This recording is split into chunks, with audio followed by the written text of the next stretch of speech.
The golden retriever had been sleeping beside the newborn every night since she came home. They thought it was touching. They almost moved him out of the room. That would have been the worst decision of their lives. Sonny was 8 years old, golden retriever. The kind of dog that had been in so many family photographs that removing him from any of them would have felt like removing a person. He had been with the Oduya family through 2 moves, 1 miscarriage, and now the arrival of baby Adora, 3 days old, who came home from the hospital on a Tuesday in February and was placed in the white crib in the newly painted nursery. That night, Sonny lay down on the floor beside the crib. He was not invited to do this. He had always slept in the hallway. He simply moved to the nursery floor and settled there. And Kwame and Nkechi Oduya, exhausted new parents who were picking battles carefully, decided this one could wait. The second night, he was there again. Third night, fourth.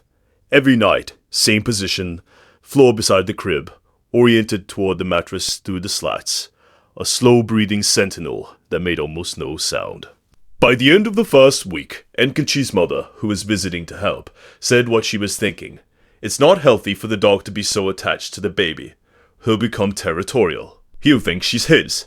You need to establish boundaries now before it becomes a problem. Nkechi's pediatrician, when she mentioned it at Adora's 1-week visit, said something softer but similar in conclusion. Dogs and newborns is a situation that needs supervision and clear boundaries from the start. They bought a baby gate for the nursery doorway. They moved Sonny back to the hallway. He sat outside the gate looking in. He didn't bark. He pressed his nose to the bottom of the gate and stayed there until morning.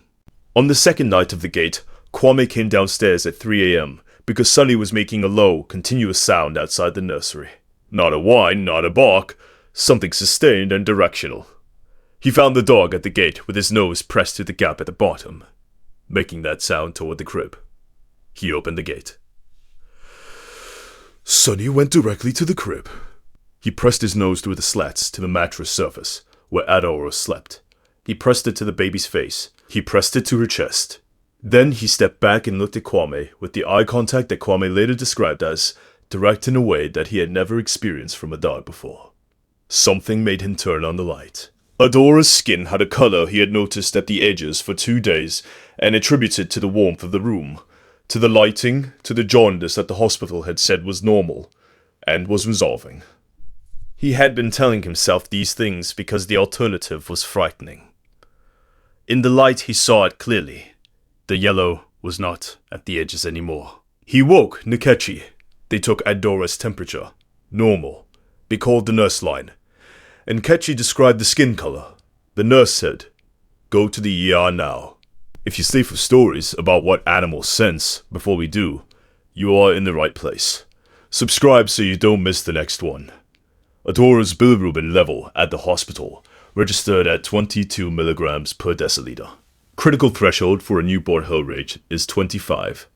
Below 25, the damage to the developing brain that high bilirubin causes is not yet irreversible. Above 25, the treatment window closes in hours. They were 3 milligrams away from a conversation that Dr. Renata Ferreira, the neonatologist on duty, said she never wanted to have with new parents. Adora was placed under phototherapy lights immediately. She was in the hospital for 2 days. Her bilirubin returned to safe levels. She came home on a Thursday. Dr. Ferreira said at discharge, the color change is subtle at the jaundice levels that become dangerous. Many parents miss it because they've been watching a gradual progression and their eye has adjusted. Coming in when you did gave us exactly the window we needed. What made you come in at 3 in the morning? Kwame said, "The dog." He thought about the week. Sonny lying on the floor each night beside a baby he had loved from the first day. Not from habit, not from a dog's uncomplicated attachment to whatever was small and new. From something older and more precise. The detection of a chemical change in a body he was monitoring with instruments no one in that hospital had manufactured. Bilirubin, as it accumulates in the blood and skin tissue, changes the volatile compound signature in the skin surface and exhaled breath. Dogs have been documented to respond to these changes in controlled studies. Sonny had been responding to them every night in the nursery, the gate outside the nursery door. Sonny's nose at the bottom gap pointed at the crib, not disobedience. A guardian locked out of the room where the alarm was going off. The sound at 3 a.m. Not restlessness, not anxiety. The last tool available to an animal who had been trying to communicate the same message for 9 days and had finally changed frequencies because the previous ones hadn't worked. Has your dog ever done something you couldn't explain until it was the only thing that made sense? Tell us in the comments. These stories deserve to be heard. They took the gate down. Sonny went back to his place on the nursery floor. Every night. Same position.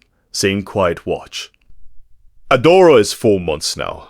She sleeps in a room that smells like dog and baby powder and the faint cedar of the wooden floor.